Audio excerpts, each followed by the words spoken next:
Dear students, आप सभी की अर्धवार्षिक परीक्षा 24 सितंबर से शुरू हो रही है और सबसे पहले जो आपका हिंदी की एग्ज़ाम होने वाली है और सेकेंड सिटिंग में आपका संस्कृत का होगा। तो दोनों पेपर हम आपको यहाँ पे बताने वाले हैं। एक अभी जो इस वीडियो में हम हिंदी का बताने वाले हैं और आपको पेपर डाउनलोड करना भी हम बताएँगे इसी वीडियो में, ठीक है? दूसरा हम आपको संस्कृत का भी बताएँगे। संस्कृत का वीडियो आपको इस वीडियो को डिस्क्रिप्शन में मिल जाएगा और संस्कृत का पेपर भी हम डाउनलोड करना बताएँगे। देखो, ये ओरिजिनल क्वेश्चंस पेपर आपका है जो आपके बोर्ड परीक्षा में जो जो आपके स्कूल के परीक्षा में जो आने वाले हैं 24 सितंबर को, ये यही परीक्षा रहेगा। बस यही क्वेश्चंस रहेगा। आप इसे देख के चले जाओ। ये असली पेपर है, ठीक है ना? और इसमें ऑब्जेक्टिव और सब्जेक्टिव दोनों का प्रश्न हम आपको बताएँगे और इसका उत्तर भी, ठीक है ना? प्रश्न का उत्तर भी हम आपको बताने वाले। देखो, सबसे पहला जो आपका प्रश्न रहेगा, ये तो आप ध्यान दो, ये चीज़ आप कन्फ्यूज़ होगे कि कितना ऑब्जेक्टिव पूछेगा सर, तो आप ये चीज़ फिक्स कर लो कि आपका 100 ऑब्जेक्टिव क्वेश्चंस पूछाएगा, जिसमें से 50 का ही आपको जवाब देना रहेगा और उसके लिए ओएमआर शीट भी आपको मिलेगा, जिसमें रंगना पड़ेगा, ठीक है ना? चलो, अब इसमें देखो, सबसे पहला देखो क्वेश्चंस, देखो आपका क्या पूछा हुआ है। सबसे पहला ही प्रश्न यहाँ पे है कि सवर्ण का उच्चारण स्थान क्या है? तो ये आपका मूर्धा हो जाएगा। क्या हो जाएगा? यहाँ पे मूर्धा हो जाएगा। राइट आंसर ऑप्शन सी हो जाएगा। दूसरा नंबर प्रश्न है कि निम्नलिखित में कौन ह्रस्व स्वर है? तो यहाँ पे आपका ह्रस्व स्वर जो है आपका हो जाएगा यहाँ पे दूसरा का जो आंसर ए हो जाएगा, अ हो जाएगा। चलो, अब है अगला, देखो तीसरा नंबर प्रश्न, निम्नलिखित में से योजक चिन्ह कौन हो जाएगा? ये आपका डी हो जाएगा। निम्नलिखित में से शुद्ध शब्द कौन है ना? शुद्ध शब्द जो है कौन है यहाँ पे? तो शुद्ध शब्द आपका हो जाएगा विलीन हो जाएगा। यहाँ पे ऑप्शन हो जाएगा बी। और अगला है, देखो आपका है पांचवा नंबर प्रश्न कि जिन उच्च सब व्यंजनों के उच्चारण में श्वास पूर्व से अल्प मात्रा में निकले और जिनमें हकार जैसी ध्वनि नहीं होती है, उन्हें क्या कहते हैं? तो पाँच का जो आपका यहाँ पे आंसर होगा वो ए हो जाएगा, अल्प प्राण हो जाएगा। ऑप्शन ए हो जाएगा। इसके बाद आपको जो कुछ छठा नंबर प्रश्न है कि जब एक ही ध्वनि का द्वित्व हो जाए तब वह क्या कहलाती है? चार ऑप्शंस आपको देखो यहाँ पे दिया हुआ, तो इसका जो आंसर होगा ये बी हो जाएगा, युग्मक ध्वनि हो जाएगा। सातवां नंबर प्रश्न है कि महोत्सव शब्द का संधि विच्छेद है। तो महोत्सव शब्द का जो संधि विच्छेद होगा ये आपका हो जाएगा महाप्लस उत्सव हो जाएगा। ऑप्शन हो जाएगा इसका डी। और आठवां नंबर प्रश्न है यश प्लस दा की संधि होता है, तो ये यशोदा हो जाता है। और नौवां है पवन का शब्द का विच्छेद संधि विच्छेद होगा तो पो प्लस अन हो जाएगा, है ना? नौ का जो आपका आंसर जो होगा ये पो प्लस अन हो जाएगा। राइट आंसर ऑप्शन बी हो जाएगा। अगला है दसवां नंबर प्रश्न है जहाँ वाक्य की किसी गति अंतिम रूप से ले विचार के तार एकदम टूट जाए, वहाँ किस विराम का चिन्ह का प्रयोग होता है? तो 10 का आपका यहाँ पे राइट आंसर सी होगा। देखो, आप इस वीडियो में बने रहो, हम आपको पेपर डाउनलोड करना भी बताएंगे। जो असली पेपर है वो आपको पेपर डाउनलोड करना भी बताएंगे और साथ ही साथ उसका आंसर की भी हम पीडीएफ के रूप में आपको प्रोवाइड करेंगे, ठीक ना? बस यहाँ पे अभी हम आपको जो है ज़्यादा नहीं, 100 ऑब्जेक्टिव क्वेश्चंस तो है, लेकिन आपको 50 का ही हम जवाब देंगे, क्योंकि आपके एग्जाम में 50 ही ऑब्जेक्टिव बनाना रहता है। इसलिए 50 का हम जवाब देंगे, उसके बाद सब्जेक्टिव बता के उसके बाद हम डाउनलोड करना आपको बताएंगे। चलो, इसके बाद आपका देखो अगला नंबर प्रश्न है यहाँ पे 11 नंबर प्रश्न कि कीर्तन शब्द किस लिंग का उदाहरण है? तो कीर्तन जो आपका हो जाएगा ये स्त्रीलिंग है। ऑप्शन हो जाएगा इसका बी।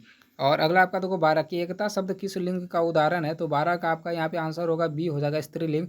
और 13 नंबर प्रश्न बोल रहा है कि कुंजड़ा शब्द का स्त्रीलिंग है, तो कुजड़ा का हो जाएगा आपका कुंजड़िन हो जाएगा। राइट आंसर ऑप्शन क्या हो जाएगा? इसका डी हो जाएगा। और 14 नंबर प्रश्न है कि निम्नलिखित में से कौन शुद्ध वाक्य है? तो 14 का जो आपका यहाँ पे आंसर होगा ये 14 का ऑप्शन ए हो जाएगा, बंदूक एक बहुत ही उपयोगी शस्त्र है। और 15 नंबर है परिणाम शब्द कौन उपसर्ग है? तो परिणाम शब्द जो आपका हो जाएगा ये हो जाएगा परि हो जाएगा। परिणाम शब्द में ऊपरी उपसर्ग हो जाएगा। गायक में कौन सा प्रत्यय है? तो ये आपका गायक में जो है प्रत्यय हो जाएगा आपका अक हो जाएगा। क्या हो जाएगा? अक हो जाएगा। ऑप्शन डी हो जाएगा। 17 नंबर प्रश्न, रचना अथवा बनावट के विचार से शब्द के कितने प्रकार होते हैं? तो रचना अथवा बनावट के आधार पे शब्द जो है आपका वो 4 प्रकार के होते हैं। देशज विदेशज हो गया, ये सभी होते हैं 4 प्रकार के। चलो, इसके बाद आपका अगला है 18 नंबर की निम्नलिखित में यौगिक शब्द है। यौगिक शब्द कौन है ना? यहाँ पे 18 नंबर क्वेश्चन में यौगिक शब्द बोला जा रहा है, तो दूध वाला हो जाएगा। और 19 नंबर है निम्नलिखित में से कौन तद्भव शब्द है ना? तो तद्भव शब्द आपका यहाँ पे हो जाएगा ये आग हो जाएगा। और 20 नंबर प्रश्न है निम्नलिखित में से कौन तत्सम शब्द है? तो तत्सम शब्द आपका हो जाएगा यहाँ पे, और तत्सम होता है कि जो संस्कृत का बिगड़ा हुआ रूप। तो देखो यहाँ पे खरपर, सॉरी, जो संस्कृत शब्द होता है वो हो जाएगा यहाँ पे खरपर हो जाएगा। क्या हो जाएगा? खरपर। जो संस्कृत में रहता है वो हमारा तत्सम होता है।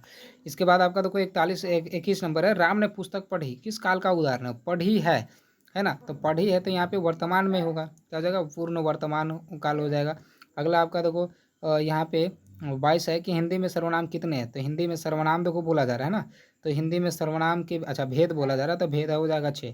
और अगर सिर्फ बोलता है हिंदी में कितने सर्वनाम है तो 11। अब भेद बोल रहा है तो 6 हो जाएगा। तो इसे मोहन ने कुछ नहीं खाया किस सर्वनाम का उदाहरण है? कुछ नहीं खाया है ना। तो ये आपका निश्चयवाचक सर्वनाम हो जाएगा। और ये 24 है कि कलम तोड़ना मुहावरे का अर्थ है। कलम तोड़ना मतलब कि बढ़िया लिखना, ये हो जाएगा राइट आंसर, ऑप्शन बी हो जाएगा इसका। अब है अगला 25 नंबर प्रश्न है, आंख के अंधे गांठ के परे लोकोक्ति का अर्थ क्या है? तो 25 का आपका जो यहाँ पे आंसर होगा ये आपका डी हो जाएगा, मूर्ख धनवान हो जाएगा। 26 निम्नलिखित में से कौन अशुद्ध शब्द है? तो 26 का यहाँ पे आपका राइट आंसर सी हो जाएगा, चिड़िया। चिड़िया अशुद्ध शब्द है। इसके बाद आपका 27 है कि बिजली शब्द का पर्यायवाची शब्द क्या हो जाएगा? तो बिजली का जो आपका पर्यायवाची शब्द होगा वो आपका हो जाएगा राइट आंसर ए हो जाएगा, दामिनी। 28 है कि पयोधर किसका पर्यायवाची है? तो पयोधर आपका हो जाएगा ये बादल का पर्यायवाची शब्द हो जाएगा, राइट आंसर ऑप्शन डी हो जाएगा। 29 नंबर प्रश्न है, कुटिल शब्द शब्द का विलोम शब्द है। तो कुटिल का क्या होगा विलोम शब्द? तो यहाँ पे आपका हो जाएगा सरल हो जाएगा। और 30 नंबर प्रश्न है, संज्ञा अथवा विशेषण के साथ क्रिया जोड़ने से जो प्रयुक्त जो संयुक्त क्रिया बनती है उसे क्या कहते हैं? तो ये आपका होता है नाम बोधक क्रिया होता है। आप लोग हम इस बने रहना है इस वीडियो में, ठीक ना। और जो जो चैनल को जो सब्सक्राइब नहीं, कोई फटाफट से कर लो, क्योंकि आगे आने वाले और जो पेपर हैं वो सभी पेपर का आंसर आपको हम बताने वाले हैं। तो इसलिए सब्सक्राइब कर लेना ताकि जब भी वीडियो डाले तो आपके पास नोटिफिकेशन जो है पहुँचे। इसके बाद 31 नंबर पर क्वेश्चन है कि रामचरितमानस कौन संज्ञा?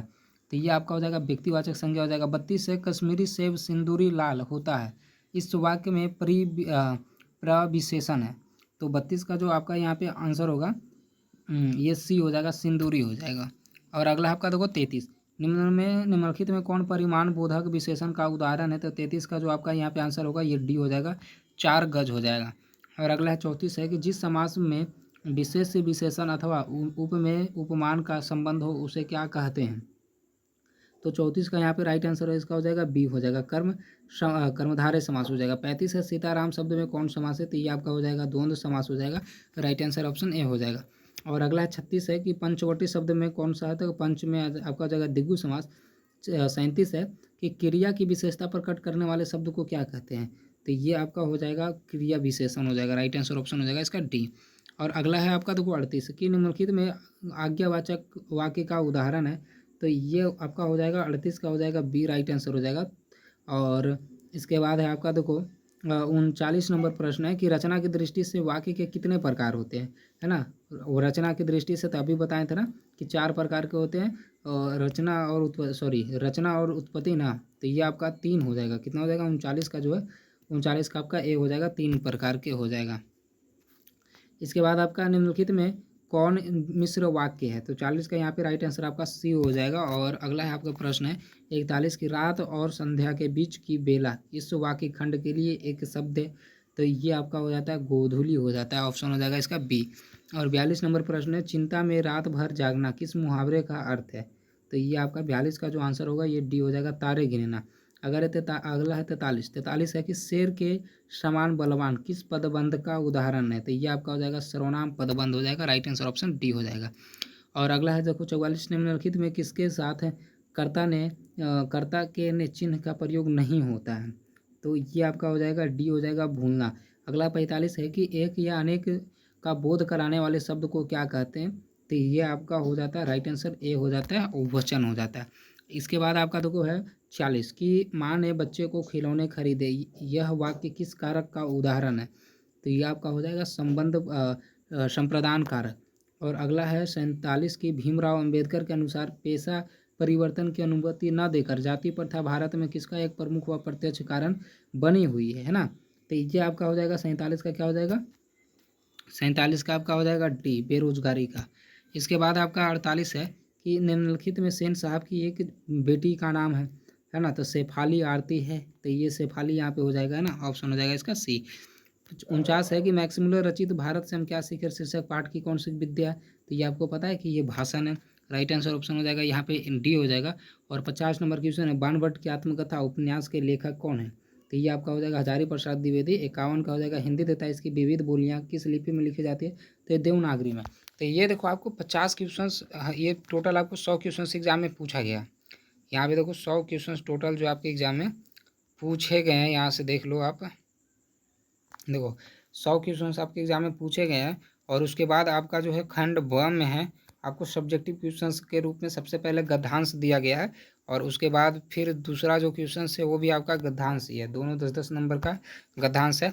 और उसके बाद फिर आपके जो है यहाँ पे आ जाते हैं क्या, निबंध लेखन जिसमें 250 से 300 शब्दों में आपको लिखना है। ठीक है, इसके बाद फिर आपका आ जाता है देखो 2 नंबर वाले प्रश्न जो कि बुक से रहते हैं, आपकी किताब से रहते हैं। तो ये सभी का हम आपको बताते हैं कि डाउनलोड कहाँ से करना है ये सब आंसर, ठीक ना, और ऑब्जेक्टिव का पूरा आंसर कैसे डाउनलोड करो। तो देखो इसके लिए आपको आना है, इसके लिए आपको अपने फ़ोन के गूगल में आ जाना है, ठीक ना। यहाँ पे देखो इस तरीक़ा से आना है, इस तरीक़ा से अपने फ़ोन के गूगल में आ जाना है और यहाँ पे आपको आके सर्च करना है। देखो क्या, यहाँ पे आके सर्च करना है BALL, है ना, बाल स्टडी, इस तरीक़ा से आपको सर्च कर लेना। ठीक है, अब ये वाला देखो पहला वाला जो लिंक आप देख रहे हो ना, ये वाला पहला वाला लिंक, इस पर आपको क्लिक करना है। जैसे देखो क्लिक करोगे इसके बाद आपका देखो खुलेगा इधर आगे का प्रोसेस, देखो यहाँ पे खुल रहा है। अब इसको देखो ऊपर बढ़ाते जाओगे, ऊपर बढ़ाते जाओगे ना तो आपको 10th वाला सेक्शन दिखेगा। देखो यहाँ पे आपको देखो 10th वाला दिख रहा है ना, यहाँ पे देखो 10th, यहाँ पे 10th दिख रहा है। इसको देखो आप ऊपर बढ़ाना, है ना, इसको ऊपर बढ़ाना, ऊपर बढ़ाना। यहाँ पे देखो क्या लिखा हुआ है, व्यू मोर पे आपको क्लिक कर देना है। जैसे ही देखो यहाँ पे आप क्लिक करते हो तो इसको ऊपर बढ़ाइएगा तो यहाँ पे देखो आपकी जो आगे जो परीक्षा होने वाली है विज्ञान का, ये भी आपको मिल जाएगा, ठीक ना। सेकेंड सीटिंग में आपका संस्कृत का होने वाला वो भी मिल जाएगा। साइंस का देखो यहाँ पे भी डाला हुआ है। हिंदी के लिए आपको अभी हिंदी यहाँ पे नहीं डाले हैं, सॉरी अभी हिंदी नहीं डाले, बस हम 15 मिनट में डाल देते हैं, ठीक ना, 15 मिनट के अंदर हम डाल देते हैं। तो आप लोग आके यहाँ पे देख लीजिएगा, सबसे शुरू में आपको यहाँ पे दिखेगा, सबसे शुरू में आपको हिंदी का ही दिखेगा, आके देख लीजिएगा, ठीक ना, और वहाँ से आप पेपर भी डाउनलोड कर लीजिएगा।